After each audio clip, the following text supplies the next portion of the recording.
I am Kim Hoff. Welcome to my Tenacity podcast series entitled Women of Strength. Today we are going to meet Amy Prince. Amy is the co-owner and creative genius behind the Talk Team. This is a group of speech therapists that inspire and bring out the voices of just these beautiful young minds. And we are going to learn about what is behind all of her energy and her creativity and the strength that she brings to this team and to everyone that knows her. I hope that you enjoyed today's interview with Amy Prince. So, Amy, how long have we known each other? This is kind of a fun question. I think we met, I was 14. Mm-hmm. Because we did Barbizon modeling school together. So yeah, I was 14 years old. That's 30 years ago for me. And you still are the fashion guru. Like, tell me, even over here, I see like this wardrobe of fun. You guys, you can't see it right now, but she just has this, rack of goodness that she can choose from, whatever fits the creative mood for the day. Is that what's going on? Well, kind of. So we, because I work with all women, we all tend to cycle through our closets. Mm-hmm. And so when you're not quite ready to part with something, but you think that somebody else might like it, it lives in here. So of all the women on the other side, in the other office, they can come in and take if they need to and borrow, and we share. Sometimes things will go home with people for a little bit of time. Oh. I love it. What a great idea. So tell me what happens here. We are at the Talk Team, mm-hmm. and this is your brainchild. So tell me what it is and how this all came about. So what we provide is pediatric speech therapy. And I have a business partner. Her name's Amber Ladd. We joke, she is my work wife. She is my best friend. We've been together for almost 14 years. And we were working together previously. I was her supervisor. We went out, and we always laugh. We went out for a glass of sangria and appetizers to celebrate that we had made the cut and we were going to step out. And at that point, we disclosed to one another that we'd each had clients separately reach out to us and say, I understand that you're leaving, and if you ever open again, we'd really love to come back. We'd really love to work with you. And we kind of blew it off and laughed and we don't want to do that. We're going to go work for the schools. We're going to have summers off. It's going to be amazing. And halfway through the sangria, we realized we really didn't want to lose these kids. Mm-hmm. So we opened Talk Team, and I decided to jump. And I quit my real job, as we called it. I quit my real job, and I started providing services full-time. Amber was still part-time at that time. And that was 2011. So fast forward to now, we have 16 full-time speech pathologists. We have an office in Visalia, and we provide ABA or behavioral services as well now. To walk in your doors, I was surprised the first time I came to see you. The whole environment is focused on kids. Mm-hmm. There's toys, there's books, there's fun things on the walls. You are completely out of the box in how you interact with these kids. You meet them where they are. Mm-hmm.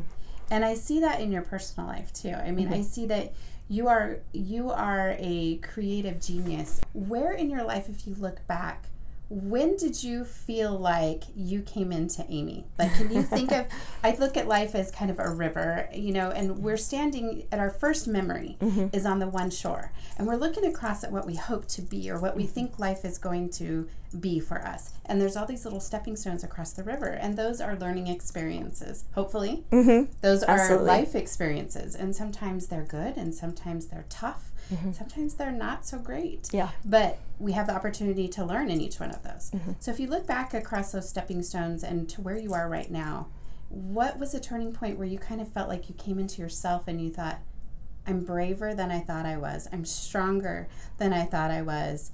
And you felt the freedom to just be Amy? It wasn't that long ago, honestly. Mm-hmm. I would say, so I had my younger son, Logan, in 2005. And I would say it hit right around 7 or 8. It was mm-hmm. kind of all in the same timeline that we started Talk, because we started Talk Team in 2006. And I started to see life very differently. I started to be less apologetic about the things I wanted, and more passion developed in the path I wanted to follow with my life. I wanted to be more intentional about it. I quit a job that didn't serve me. A lot of those things happened between 2005 and 2007. And I would say since then, I've been on that journey. So, I mean, I was 30 years old before I found my own skin and it actually started to fit the way I wanted it to. Right, right.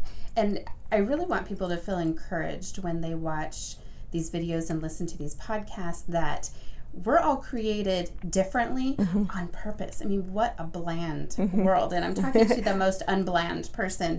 You know, what a bland world it would be, and so boring if we were all the same. And you work with kids that have challenges and kids that the world would think are different, and yet there are so many blessings in them that people don't realize, and their uniqueness is what makes everything beautiful.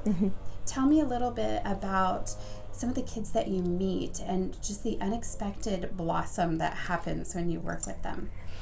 So my favorite memory ever of kids, I had a client, and it's funny how things stand out in your mind. I remember, we write notes every time we see kids, and I remember writing his clinical note. I remember his first one, and it was July 1st, 2001. So I remember writing this clinical note, and this 2-year-old came in, and lots in the way, lots of struggles, and mom and dad trusted me. And you made the comment about us being out of the box. I've always been, I'm more likely to be on the floor than in a chair. I'm more likely to be barefoot than in shoes when I'm working. My room's a mess. My notes are a mess. I always feel bad when people watch me because I'm like, there is nothing linear inside my head when I am engaged with a child. And this kiddo stayed with me. Gosh, he's one of the reasons Talk Team is open. So he was with me at my first placement, and then when we opened Talk Team, we continued our relationship. I remember the day his mom came in, and he didn't have an appointment, and so it was in this office, and they came and they got me and they said, hey, this young man's mom is here, she'd like to speak to you. And they pulled me from whatever I was doing, and I walked out, and she hugged me. And she told me he'd passed his California high school exit exam. And this is a little boy who, we had no language when we started. Everybody wanted him to be on the autism spectrum. I was the first person mom wanted to tell. And that kind of relationship really is what chronicles this place. We have parents who will send us videos. Look what he did at home this week. Because the investment from this team and from that we try and model is, I'm not just the person you come to for a little bit of speech. I want to invest in your child forever. Now he is employed by the school district as an aide, and he's with another therapist here working on his interview skills. He's 21 years old, 22 years old. He bought a car. What a crazy, amazing story. And so you have seen the full growth of this beautiful mind into 100%. himself. You look for the same spark that you have. You look for that ability to see beyond where they're at and where they can be. 100%. Absolutely. You are putting yourself into them, and you can only do that when you're comfortable in your own skin, when you know who you are, because you have to be able to get out of yourself to give to others fully. And I see you do that. When you wake up in the morning, what is your first thought? Or do you wake up quirky, or do you wake up slow? What is well, so my husband and I currently are in a season where we go to the gym at 5 a.m. every morning. All right. And so when the alarm goes off, I often think, I don't want to get out of bed. Well, we're all glad to hear that, because that's how we feel. But it's a habit. I'm a firm believer in habit, and so it is a habit. And so I usually roll out of bed.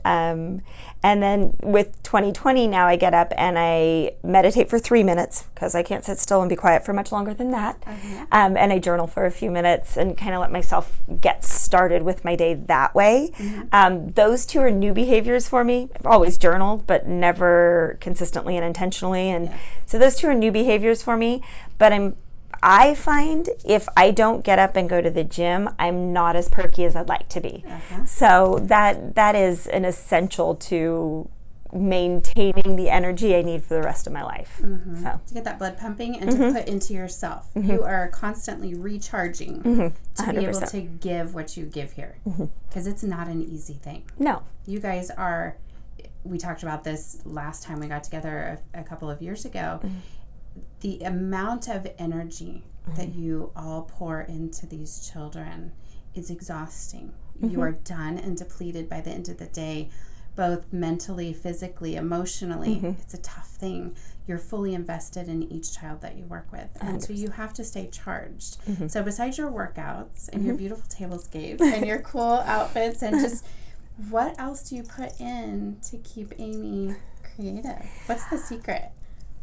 We are, and when I say we, I'm referring to Amber, my business partner, and I, avid about the intake of personal development material, podcasts and books. You know, our bookshelf is lined with anything that we're reading that can give us personal and professional motivation. So there's a lot of that professional development stuff taken in that can be either business related and really on how are we going to grow our business, how are we going to cultivate the culture of love and of investment in our kids. And then there's the personal side of that. And so we also do a lot of what can I learn about me personally.